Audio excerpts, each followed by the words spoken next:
I'm here with Jack. Now, Jack, for those few people who may not know who you are, tell us who you are and why you're running for Congress. I'm Jack Schlossberg. I am a lifelong resident of NY-12, where I was born and raised, and I'm running for Congress to represent my hometown because we need somebody who can gather all of the amazing people who live here, the diverse community we have here, the energy and creativity we have here, and make sure that we are heard loud and clear in Washington. I want to do that. I'm done with super PACs. I'm done with billionaires trying to buy elections, and I want to give people an option to vote for a real Democrat who's willing to speak truth to power. What has surprised you the most about running for Congress in NY-12? What surprised me is just how excited people are for somebody to be present in their lives, speaking their language, meeting them where they are, and how dissatisfied they have become with the status quo, business as usual, how little faith they have in the institutions of democratic politics that they feel have failed them time and time and again, and they want something new. What's been the hardest part about running?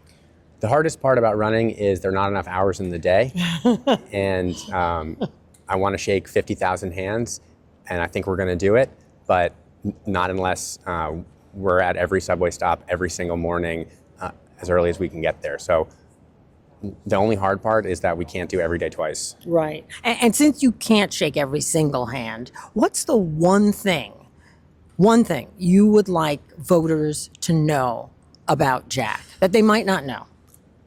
That you can trust me, and you can trust me to mean what I say and say what I mean, because I'm doing this without, like my opponents, millions and millions of dollars from primarily Republican billionaires who are bankrolling their elections. I don't have that. I made the difficult choice not to take that kind of money, and I did it because I only want to answer to the people of NY-12, and I think you can't take on the power structures that you're claiming to take on when you're busy, with the other hand, stuffing your pockets with cash. What gives you the experience needed to be our congressperson?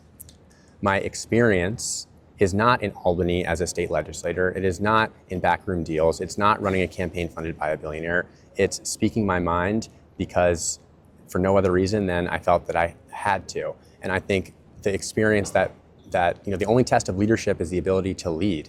And I'm the one who has the most excitement, the most volunteers, the most energy, the most policy positions. I would say that that's the major differentiator with us, is that we've released actual plans to help people in NY-12 deduct your rent from your taxes, make HIV medication free for everybody, make the child care tax credit paid monthly, not annually, which cut child poverty in half during COVID. The list goes on. We have released policies on public safety, on protecting houses of worship, on protecting consumers from AI scams.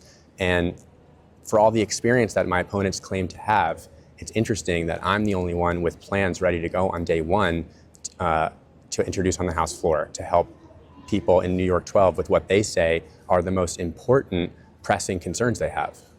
Let's finish with a really fun question. Yes. What's the thing you love the most about living in New York City? Being able to see my parents all the time and my niece and nephew. So sweet. Oh my gosh. But other than that, just being able to walk everywhere and being able, everyone who lives here are here because you want to compete, you want to make it, you think you're the best, and you think that you want to do everything you can to be in the thick of the action where all the energy is. And it takes an ambitious, unafraid person to live here. And that's my speed, and I think that fits well with the speed of this district. And seeing your parents and your niece. My parents and niece and nephew, yeah. I love them. Be great. Yeah. Tell people when the election is. It's on June 23rd, but early voting starts June 13th. And you can visit jackfornewyork.com to learn more of those policy positions. Oh yeah, we're coming out with them. You know what we're going to do next for our policy? This is exclusive breaking news. Breaking. E-bike injuries and deaths were up 86% last year. I'm going to release later today or maybe tomorrow a proposal to enforce speed limits on speed bikes via the manufacturer, and also have mandated horns and lights on every e-bike, and to classify them as a motor vehicle. and have them regulated by the federal government, because it's unacceptable. I think every day I worry that my dad or my mom or my 2-year-old niece is going to get hit by an e-bike going 40 miles an hour. And it's insane to me that that has happened over the last year, and my opponents who have been in a position to do something about it haven't even brought it up. All right, you heard it here first. Check out those policy positions at jack4newyork.com. Thanks a lot, Jack. Thank you, Jamie.